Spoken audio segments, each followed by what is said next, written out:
आदर्श शिक्षा निकेतन high school class 8। हमने पिछली क्लास में सिविक्स का फर्स्ट लेसन पढ़ा था। आज पढ़ेंगे हम सेकंड लेसन, जिसका नाम है धर्मनिरपेक्षता की समझ। कि धर्मनिरपेक्षता क्या होता है, ठीक है, उसके बारे में पढ़ेंगे।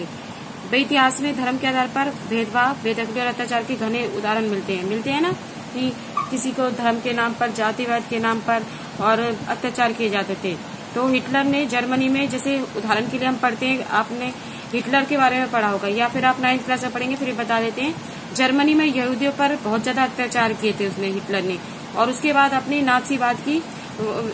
नाथीवाद को लागू किया था। वहाँ कई लाख लोगों को केवल धर्म के आधार पर मार दिया था उसने, हिटलर ने। लेकिन अब यहूदी धर्म मानने वाले इजराइल में भी मुसलमान और ईसाई अल्पसंख्यकों के साथ मानवीय व्यवहार किया जा रहा है। परंतु आज जो वर्तमान में भी, तो अब बाद में यहूदी धर्म को मानने वाले जो इजराइल में भी मुसलमान ईसाई अल्पसंख्यकों के साथ व्यवहार कर रहे थे। सऊदी अरब में गैर मुसलमानों को मंदिर या गिरजाघर बनाने की छूट नहीं है। यानी कि जो गैर मुसलमान है, जैसे हिंदू लोग वहां रह रहे हैं या और कोई भी जाति के रह रहे हैं, तो उनको अपने धर्म की पूजा करने का अधिकार नहीं है। यानी कि वो सार्वजनिक स्थल पर इकट्ठा नहीं हो सकते, चाहे वो घरों में करें। इन सभी धर्मों में एक धर्म के लोग अन्य धार्मिक समुदायों के लोगों के साथ भेदभाव कर रहे हैं, उनका उत्पीड़न कर रहे हैं। भेदभाव की ऐसी घटनाएं तब और ज्यादा बढ़ जाती हैं जब दूसरे धर्म के स्थान पर राज्य किसी एक धर्म को मान्यता देता है। ठीक है, कि यानी कि जब सरकार एक धर्म को ज्यादा मान्यता देती है तो ऐसे अत्याचार ज्यादा होते हैं। जाहिर है कि कोई भी व्यक्ति अपने धर्म की वजह से न तो भेदभाव को स्वीकार होना चाहता है, न ही किसी दूसरे धर्म का दबदबा झेलना चाहता है। भारत में क्या राज्य धर्म के आधार पर किसी नागरिक से भेदभाव कर सकता है? अब भारत को देखते हैं, क्या भारत में किसी भी लोगों के साथ भेदभाव होता है? ऐसा नहीं है। पहले पढ़ेंगे कि धर्मनिरपेक्षता क्या है। भारतीय संविधान में मौलिक अधिकारों की व्यवस्था की गई है। पढ़ाया था ना पिछले लेसन में कि भारत में 6 मौलिक अधिकार दिए गए नागरिकों को, और कर्तव्य कितने दिए गए हैं? 11। तो ये अधिकार न केवल राज्य की सत्ता में हमें बचाते हैं, बल्कि बहुमत की निरंकुशता से हमारी रक्षा करते हैं। भारतीय संविधान सभी को अपने धार्मिक विश्वासों और तौर तरीकों को अपनाने से पूरी छूट देता है। सबके लिए समान धार्मिक स्वतंत्रता के इस विचार को ध्यान में रखते हुए भारतीय राज्य ने धर्म और राज्य शक्ति को एक दूसरे से अलग रखने की क्या अपनाई है? रणनीति अपनाई है। धर्म को राज्य से अलग रखने की इसी धारणा को क्या कहते हैं? धर्मनिरपेक्षता कहते हैं। यानी कि एग्जाम्पल के लिए कि भारत का कोई अपना निजी धर्म नहीं है। चाहे भारत में कितने भी धर्मों के लोग रह रहे हैं, फिर भी कोई अपना निजी धर्म नहीं है। भारत के लोग किसी भी धर्म को अपना सकते हैं, उसको कहते हैं धर्मनिरपेक्षता। धर्मनिरपेक्षता का सबसे महत्वपूर्ण पहलू होता है धर्म को राज्य सत्ता से अलग रखना। एक लोकतांत्रिक देश में बहुत ज्यादा जरूरी है कि उसको धर्म को अलग रखा जाए। दुनिया के सारे देशों में एक से ज्यादा धर्मों के साथ लोग रहते हैं। जाहिर है कि हर देश में एक धर्म के लोगों के साथ ज्यादा होती है। अब अगर बहुमत वाले धर्म के लोग राज्य सत्ता में पहुंच जाते हैं तो उनका दूसरे समूह धर्मों के खिलाफ भेदभाव करने और परेशान करने के लिए सत्ता, राज्य और आर्थिक संसाधनों का इस्तेमाल कर सकता है।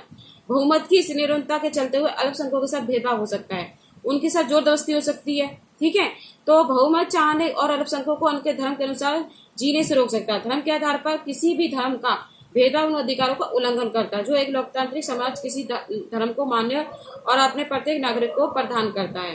ठीक है, लोकतांत्रिक समाज में धर्म को राज्य से अलग रखने को एक महत्वपूर्ण कारण यह है कि हमें लोगों के धार्मिक चुनाव के अधिकारों की रक्षा करनी चाहिए। इसका अर्थ है कि देश के किसी भी व्यक्ति को एक धर्म से निकलने और दूसरे धर्म को अपनाने और धार्मिक उद्देश्यों की अलग ढंग से व्याख्या करने की स्वतंत्रता होती है। आइए इस बात पर एक विचार करते हैं कि छुआछूत की प्रथा पर विचार करें। संभव है कि आपको हिंदुओं के बीच कुछ प्रचलित प्रथा अच्छी न लगती होगी। इसका मतलब है कि इसे बदलने की कोशिश की जाए कि भाई हिंदुओं के हाथ में, ऐसे में भाई मान लो हिंदुओं के हाथ में है सत्ता, तो छुआछूत सही मानते हैं। क्या आप आसानी से प्रथा को बदल सकते हैं? अगर आप प्रभुत्वशाली धार्मिक समुदाय के सदस्य हो तो कोई आपके समुदायों के दूसरे लोग के सारे विरोधी जो नियंत्रण रखने में ऐसे सदस्य कहे जाएंगे कि भाई ये नहीं है कि हिंदू राज्य है तो हिंदू धर्म को अपनाएंगे। अब देखते हैं कि भारतीय धर्मनिरपेक्षता क्या है। भारतीय संविधान में कहा गया है कि भारतीय राज्य धर्मनिरपेक्ष रहेगा। हमारे संविधान के अनुसार केवल धर्मनिरपेक्ष राज्य ही अपने उद्देश्यों को साकार करते हुए निम्नलिखित बातों का ख्याल रखते हैं। जैसे नंबर 1, कोई भी एक धार्मिक समुदाय किसी दूसरे धार्मिक समुदाय को न दबाए, यानी कि एक धर्म दूसरे धर्म के समुदाय के लोगों को नहीं दबाएगा। नंबर 2, कुछ लोग अपने धर्म के अन्य सदस्यों को न दबाएं। राज्य न किसी खास धर्म को थोपेगा और न लोगों की धार्मिक स्वतंत्रता को छीनेगा। कि ये नहीं है कि भाई एक धर्म के लोग ज्यादा हैं तो दूसरे धर्म के लोग उस पर अत्याचार करेंगे, ऐसा नहीं है। इस तरह की दर्दों को रोकने के लिए भारतीय राज्य क्या ही काम करता है। पहला तरीका है कि वह खुद को धर्म से दूर रखता है। भारतीय राज्य की बागडोर न तो किसी धार्मिक समूह के हाथों में रहती है और तीसरा ये कि राजा किसी भी एक धर्म को समर्थन देता है। भारत में कचहरी, थाने, विद्यालय, दफ्तर जैसे स्थानीय संस्थाओं में भी खास धर्म को प्रोत्साहन देने प्रदर्शन करने की अपेक्षा नहीं की जाती। यानी कि कहीं पर भी भारत में धर्म के नाम पर किसी भी व्यक्ति के साथ क्या नहीं होगा, अत्याचार नहीं होगा। ठीक है, आज के लिए इतना ही, नेक्स्ट अगली क्लास में करेंगे। Thank you.